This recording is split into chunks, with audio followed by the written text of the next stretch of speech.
I think of the life of a miner who must work all his day underground, where his lamplight is all that will shine there, and it's dark and it's damp all around. It is 2 or 3 miles to the coal face, and the tunnel is jagged and low, but he cannot find work on the surface, so it's down in the mines he must go.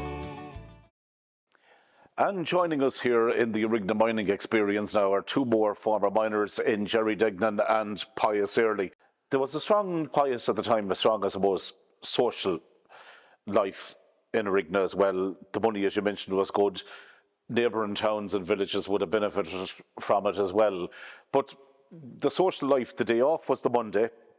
That's right, Monday was the day, that's right, yeah. And that would have been spent making sure that there was no dehydration in some instances as well. Indeed, I'd to be on Tuesday. This fella says, well oiled up for coming up here. Indeed. Tell me, what would it be like heading into the mine, say maybe after a good day on the tiles, as I say, and we'll go the day before? What would that be like in the morning when you'd be coming in and maybe everybody else in a similar situation on a Tuesday morning? Coming back up here, if you go to work, we'll say it was a 3-day drink, can you? Yeah. Oh no, you were, well, you'd be grand for a couple of hours. I used to hear Nugent saying it there now, and you'd be grand for about 2 or 3 hours until the drink would go out of you, and then you'd find yourself getting pure weak. You know, you'd be sweating like when you'd be working there for a couple of hours, but after that, then the power would go down out of you. Yeah. You'd have to either head for the bed or head down again. Or head for the cure. But even say in the local here at the time, and the lounge would have been going in full swing on a Sunday night. Of course, yeah. Massive crowds in it. Massive crowds. Well, on a Sunday evening down here now in Flynn's, like the lounge, the big lounge now used to be open that time, and they make Flynn's and things like that, and there'd be a right good band, and at the Rocky Mountain Rangers now would say, you know something about them, boss. If you weren't in the lounge at 6:30, and that was early on a Sunday evening, you'd be standing up. Yeah. All the seats would be gone. The seats were gone at that stage. Yeah. So Monday was a big day too, so Jesus used to be full the whole day. Yeah. You know. And that's one of the interesting, I suppose, aspects of it as well would be that, you know, whereas there was a lot of money in the area probably at the time as well, the wages were good. And as a result of that, it probably helped the area to prosper, you would say. It did, of course, indeed. And then when they were building the power station below, there was, I don't know, was it sometime in the 50s it was built, I think. But there was a lot of the regular lads working below it, and you was with the ESB and stuff like that, and they'd meet the lads from the mines here then, probably at the weekend, and so there was far better money in the mines, so an awful lot of the lads left out at the power station and came up here. Right. Oh, did they? And took jobs in the mines, as opposed to the construction. And ended up staying. It would have stayed around Duignan. They stayed in it, that's right. There was better money that time, you see. Yeah. Aye. Gerry, it was always important as well, I suppose, that there was a release mechanism when you would be doing tough work, that there was a bit of fun as well. And I've been reliably informed that you could be 2 characters and 2 entertainers at break time. Any of the stories that you can tell us that you got up to? Oh, jeez. Go on, please. Well, I seen a fella coming in one morning. Now he was a machine driver beyond in England, and he never was in a place like the mines before. He was along with Vincent Rourke. Now I think he was married to a sister of Vincent's or something, and he landed in to the mines where we were on. He was above in Rock Hill, and he had a big, do you know the big type shopping bags? He had a big one of them, what he used to bring to work beyond, I suppose. Flask of tea, bottle of water, a box of sandwiches, and left.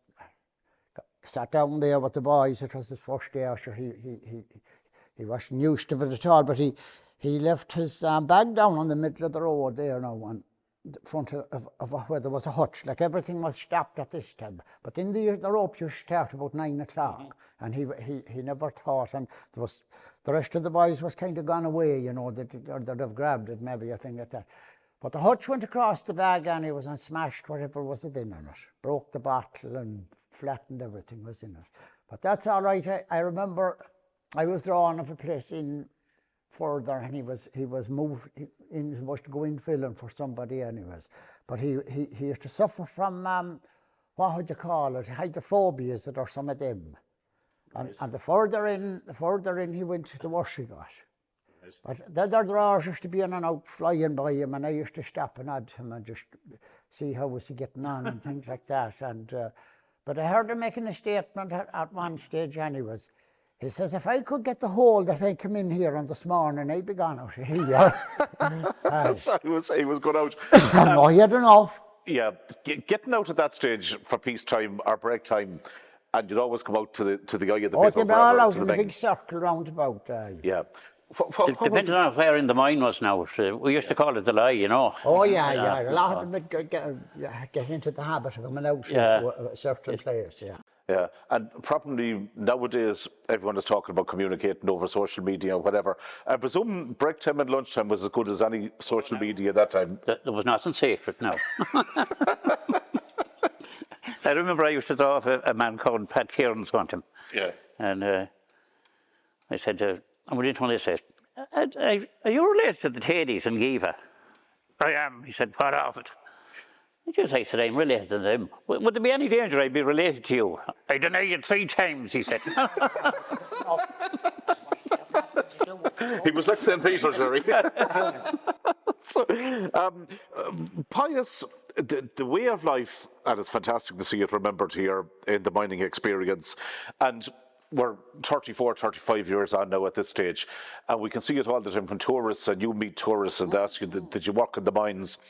And for younger people growing up as well, is there an air of almost disbelief that you worked in the conditions that you did?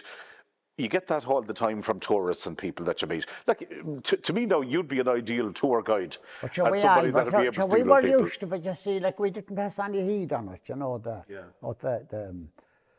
we'd be used to it now, but I suppose when they seen what the conditions we were working in, I think it helped that when you were reared into it, you know. Ah, it would, of course, Yeah.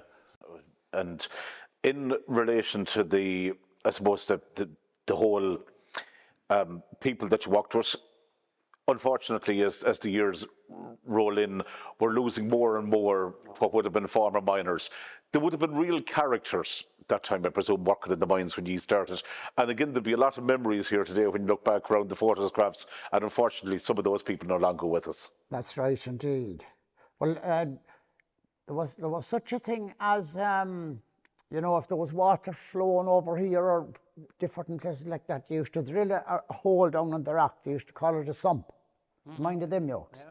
And put a pump down into it then, and maybe they might have while they had to do that, then they might have to put up a lot of sheets of galvanised maybe over it to keep them, whoever was there, dry for a while or something like that. You ever see the bottom brushing when they used to bore it?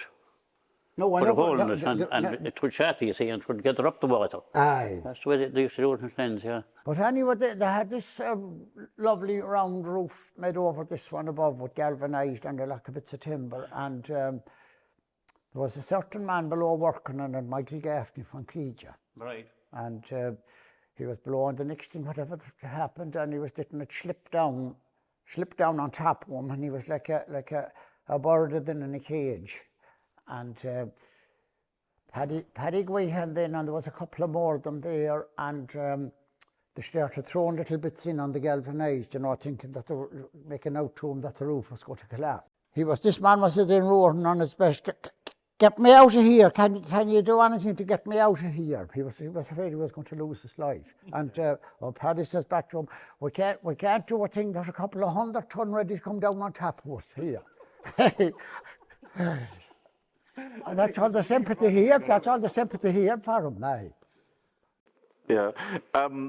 Did you ever think, you know, in all your time working here, and you would have walked up, maybe got lifts with lorries, motorbikes, cars, however you travel to work, did you ever think that it would go full circle now that these mountains, these hills coming into the Miners' Way would be such a popular tourist location? And you originally would have come not too far away from here, Gerry. Yeah.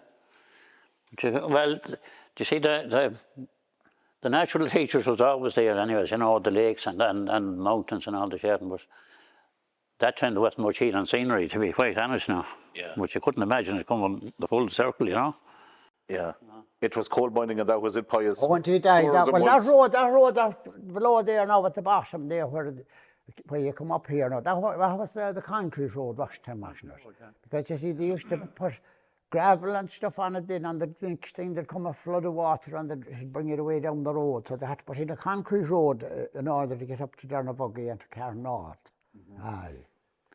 Final question, if you were to do it all over again and go back to when you came into the mines in the first place with the experience of hindsight, would you have come into the mines or would you have maybe pursued a different career, Gerry? Well, health-wise now, I probably wouldn't go. But as regards to the job itself, there was really nothing wrong with the job, you know. Yeah. It was a job no more than anything else. And it was more or less, if you got used to it, if you were anywhere half middle in it, you sort of enjoyed it, you know. Yeah. But health, knowing what it does to your health like afterwards, even though if you weren't injured, you could have any diseases out of it, you know. You could have dust or you could have, you know. But no, I don't think I'd go back to it even if it was there now. No. Well, then now and again they used to come, the mining inspectors. They'd come, and sometimes they might come unannounced, but a lot of the time now they'd know they were coming, you know. And there was one particular day, and he was to come in a fella, he was kind of unannounced, you know. And They'd be like the Health and Safety Authority going into a building site now. That's right, the very same. And Eugene here was in on the straight road, like, and it was the finest roof, the best roof in it, and I think it was a pit lamp he had on at that time now. And when Eugene would be operating, he might have the lamp left above on that joke there, and maybe no helmet, and he'd be shoveling away because he knew it was safe, you see, and he knew exactly what was going to happen. But this man came in and he knew he'd be up a good bit, six yards or maybe more, and he shone up his light up to him, and he could see this man above, and he shouted up at him. He says, "What's your name?" "Eugene McPartlin." "That's all right," he says, I'll want to know that at your inquest. Because I didn't think he was going to come out when he got off land. Aye. Yeah. So that he was obviously concerned about the safety. Oh, he was indeed. You know, for many people going into work, and you'd stop and you'd say a prayer at the Sacred Heart picture every day, going in to protect you and that you'd get out in one piece. Not many jobs, Gerry, that you do that in, that you'd have to do that in. No. There was always a Sacred Heart picture at the mine. Oh, that's right. If you'd be you know. going in, you'd have to go and buy it in the morning. Aye. Yeah. But he'd made all the old mines and everything had it, you know. That's right, indeed.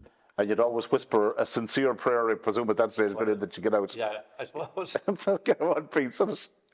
Well, of course, if it was a place like this now, it'd be different, like to a building site or the like of that. But you know, there's lots of accidents on the building sites as well. Oh, yeah. Oh, yeah. There'd be more of them, more serious too. A lot of them. Oh, yeah. Yeah. But you couldn't see you standing up beside a Sacred Heart picture going onto a building site though. No, it'd be a different. It'd be a different attitude nowadays. In the jobs that you had after, final question, in the jobs that you had after the mines, did anything match it? Not maybe financial wise, but for the camaraderie, for the crack, for the fun, where you worked with probably neighbours, you worked with people you knew all your lives, and then you went into different jobs and building or whatever after 1990. Was it almost like an anticlimax to the mining life? Was it different? I don't think you could get cameras like you have in the mines now. Yeah. No. Unique. They'd be too far scattered and all this here on building sites anyway. They'd be coming from different backgrounds at one. Yeah. You wouldn't make the cameras that you had in the mines, you know. Yeah. Yeah. And it'd be a lot more politically correct. You know the way you'd be shoveling surely. your door, you'd be drawn off a shoulder, and you'd get a certain, you know, you'd be a comrade of his, and he'd be looking after you, you know. Oh. Pius, But them all used to get into a big circle there now, and I'd safely say there was no topic was touched on, I'd say. All came out, sure. There'd be none that were too sacred either now. Oh, that's right. And there was one man, and they'd be all sitting round there, sitting down, and with Jim McGorty, God rest the man, and And Tommy P. Fox. But Jim would be talking away there, and you know, with John big voice, so he used to drown everyone up. And then Tommy P. Fox might have a story to tell, but in the finish up, Tommy, you'd have to stand up to be heard, you know. Hey. To get his point across. Aye. Yeah. And we talked about mice and everything like that. I heard one funny story, I don't know if any can elaborate on it, where a goat came down from the mountain and had a run in with a new car one time, but he'd seen his own reflection. Oh, they did us right. Peter McNish from Teach there had a lovely black Volkswagen. Peter would be doing the back shift now at the time. And so there was always goats up there anyways. And this fella landed down one evening and there was a few more of them around the goats, and the next thing this fella seen another goat had been looking out at him at the side of Peter's car. And sure, he broke windows and he broke every bit out. It was his own reflection he was looking at. That's right. Oh yeah, he didn't spare it now. He didn't spare it. I'll tell you. To get at this other fella. Oh no, indeed. Well, look at lads, some great memories. Thanks Well, for looking back. That happened. Something similar like that happened with a brother of mine as well, Mohammed. He used to work here in the mines as well, and he was going out.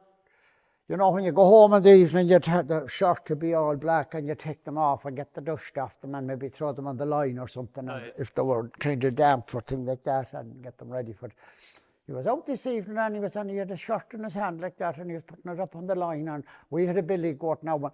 When he's standing on his hind legs, he was 7 foot. Oh, 7 foot, and he had a pair of horns on him now and an edge on them like that table there.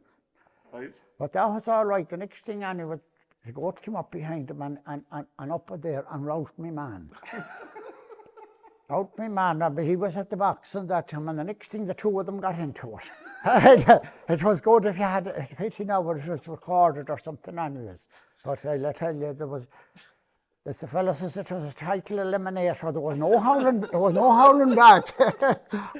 It was like the rumble in the jungle. It was a four-man alley. While it lasted now, it was good sure. Who won in the end? I think our man got the bathroom in the finish up. I did.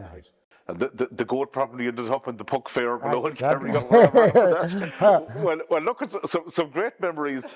Great to look back at your experiences and times in the mines. And gentlemen, thank you very much indeed for joining us. You're welcome now. And if we can help out in any way in the time to come, give us a shout, and we'll not be too far away indeed.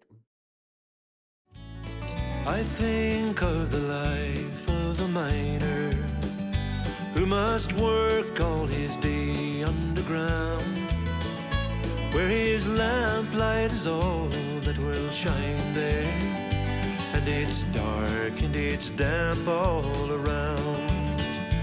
It is 2 or 3 miles to the coal face, and the tunnel is jagged and low, but he cannot find work on the surface. So it's down in the mines he must go.